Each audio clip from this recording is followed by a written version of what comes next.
لە ساڵی 2019 تورکیا درێژەی با هێرشەکانی بۆ سەر ڕۆژئاوای کوردستان و باکوری سوریادا بەمەش بوو با گرنگترین ڕووداوی سالی رابردووی سوریا لە درێژەی پانۆڕامای ڕووداوە گرنگەکانی ساڵی 2019 لەم ڕاپۆرتەدا بەشی یەکەمی گرنگترین ڕووداوەکانی سوریا دەخەینەڕوو. هەر لە سەرەتای ساڵی 2019 پرسی دروستکردنی ناوچەی ئارام بوو با باسی سەرەکی لە سوریا.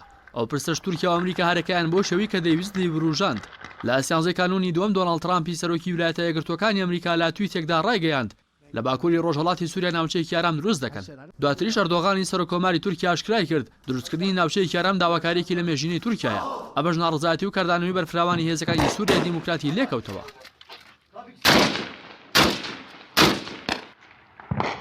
لا 21 ئازار هێزەکانی سوریای دیموکرات پاش کۆنتڕۆڵکردنەوەی باغۆز لە کۆنگرەیەکی ڕۆژنامەنووسیدا بە فەرمی کۆتایی هاتنی داعشیان لە سوریا ڕاگەیاند.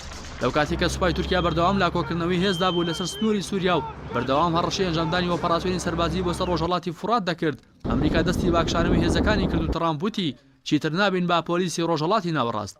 هەروەها ترامپ و ئەردۆغان لە 7 تشرینی یەکەمدا پەیوەندیەکی تەلەفۆنیان ئەنجامدا و تورکیا بۆ هێرشکردنە سەر ڕۆژهەڵاتی فورات گڵۆپی سەوزی بۆ هەڵکرا. سەرنجام سەرۆکۆماری تورکیا لە ئاتۆڕی کۆمەڵایەتی تویتەر دەستپێکردنی ئۆپەراسیۆنی کانی ئاشتی ڕاگەیاند. ئەردۆغان ئاماژەی بەوەش کرد ئۆپەراسیۆنی کانی ئاشتی بە قوڵایی 32 کیلۆمەتر و درێژی 444 کیلۆمەتر شارەکانی خامیشلۆ، گرێسپی، سەرەکانی، دەربەسی، مالیکی و کۆبانی دەگرێتەوە. لە بەرامبەردا هێزەکانی سوریای دیموکرات ئامادەیی خۆیان بۆ ڕوبەڕووبوونەوەی سوپای تورکیا ڕاگەیاند. ئۆپەراسیۆنەکە ناڕزایی زۆرینەی ڕەهای وڵاتانی عەرەبی و ئەوروپی و ئێرانی بەدوای خۆی داهێنا. پێچەوانی چاوەڕوانەکان بەرەو پێشوونەکانی سوپای تورکی زۆر خاو بوو.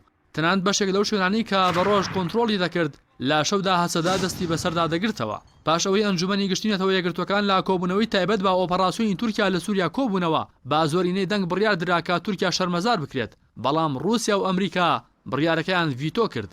لە سەرەتای داگیرکارێکی تورکیادا دۆناڵد ترامپ لە تویتەرەوە لێدوانی سەیر و جۆراوجۆری لەسەر کورد دەدا. کورد لە جەنگی جیهانی دووەم و لە شەڕی نۆرماندیدا هاوکاری ئەمریکای نەکردووە. کورد لە شەڕی داعشدا هاوکاری کردوین، ئێمەش پارە و چەکمان پێداون. کورد و تورک سەدەیەکە شەڕ دەکەن، با کورد خۆی شەڕی خۆی بکات. ئەمانە تویتەکانی ترامپ بوون. ئەمەڵوێست و لێدوانانەی سەرۆکی ئەمریکاش بوو بە ئامایی سەرسوڕمان. لە پاش بێئومێدبوونی هەسەدا لەوەی کە ئەمریکا ئۆپەراسیۆنەکە بوەستێنێت بە نێوەندگیری رووسیا گفتوگۆی نێوان هێزەکانی سوریای دیموکرات و حکوومەتی سوریا دەستی پێکرد. سەرنجام لە سیانزەی تشرینی یەکەم هەردوو لاگەشتە ڕێکەوتن و بڕیاردرا نزیکەی 10 تا 15 هزار سەربازی سوپای سوریا لە ناوچەکانی ژێر دەسەڵاتی هەسەدا بڵاوەیان پێ بکرێت. دوای ئەو ڕێکەوتنە هەسەدە کەوتە بەڕخنەیەکی زۆر کە ناوچەکانی ژێردەستی ڕادستی بە شارەسەد دەکاتەوە. لە بەرامبەردا مەزلوم کۆبانێ فەرماندەی گشتی هێزەکانی سوریای دیموکرات لە گۆڤاری فۆرم پۆلیسی ئەمریکی وتارێکی بڵاو کردەوە و وتی لە نێوان سازشکردن و جینۆسایدی خەڵکەکەمان سازشکردنمان هەڵبژاردووە. بەڵام ئەو ڕێکەوتنە نەبووە هۆی ئەوەی کە تورکیا ئۆپەراسیۆنەکەی بوەستێنێت. فشارەکان لەسەر سەرۆکی ئەمریکا زیادی کرد تا ئۆپەراسیۆنەکە ڕابگرێت.